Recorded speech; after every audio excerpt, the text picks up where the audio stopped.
tradition of gathering and working for change. My name is Justin Chen, and I am the president of AFG Council 238, representing over 8,000 U.S. EPA employees nationwide. I am also a federal worker, a unionist, and a member of DSA North Texas. I come to you both as a federal worker and as a citizen of this country during these distressing times. Right now, the federal government is shut down because this administration wants you, the American public, to pay more for health care.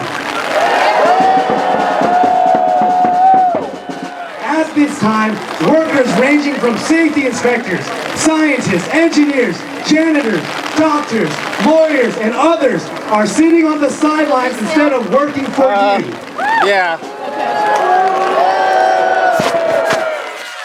Even more egregious is that there are workers that are being forced to work without pay, like those at the airport, TSA officers, FAA air traffic controllers. These people are threatened to be fired from their jobs if they take time off in order to work another job that pays. And as we know, there are only so many hours in the day to be able to handle our business. This is an incredibly dangerous time because when civil servants are sidelined, the risk of disaster increases and the ability to respond to these disasters decreases. I'm good. So how did we get to this point? Where civil servants are terrorized, healthcare is held hostage, natural disasters increase from climate change, and armed thugs like ICE prowl our streets, preying on our friends and our neighbors.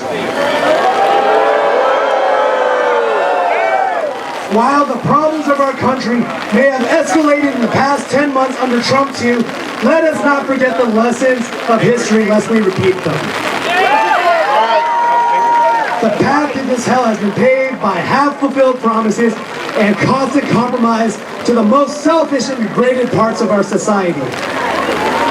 When opportunity arrived to reform our healthcare system in 2009, we just built upon the shambolic private health insurance industry.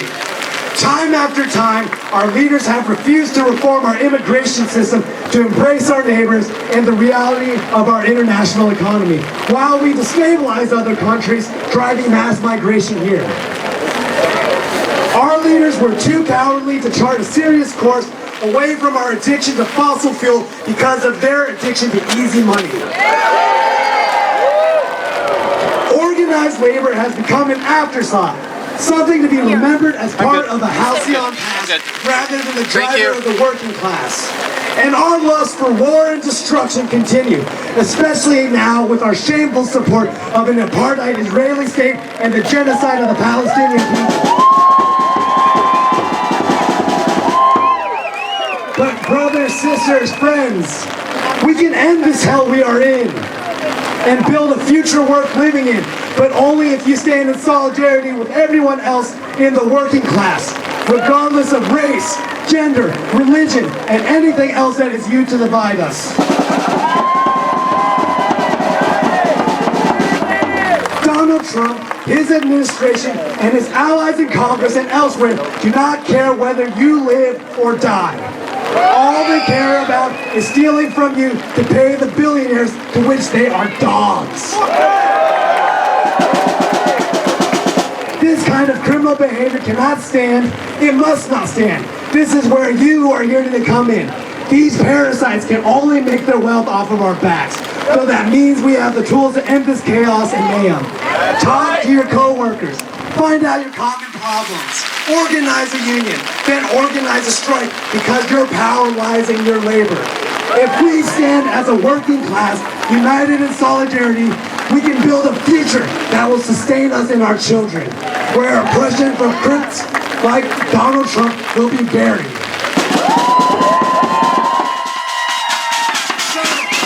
Solidarity now and solidarity forever. Thank you.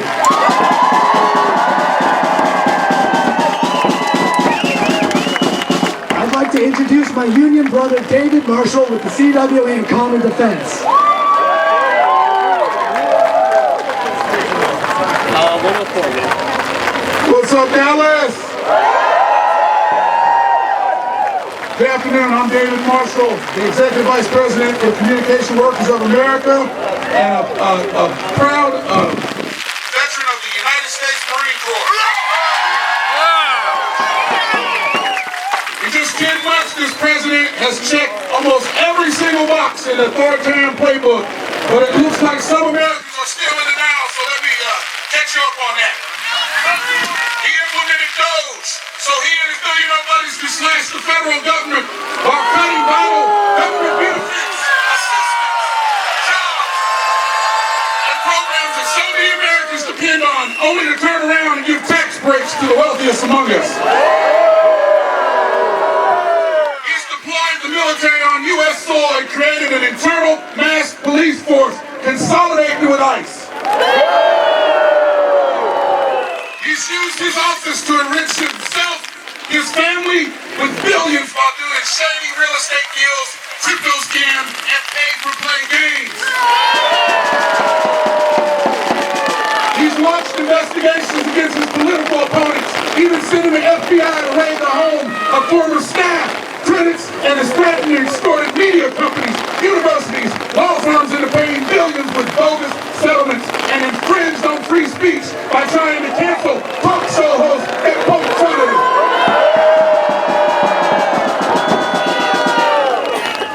He's installed a unilateral tariff agenda to impose tax cuts on American business and customers that directly is crippling the agriculture industry, farmers, and the workers who work on those farms. He seized control of federal museums to erase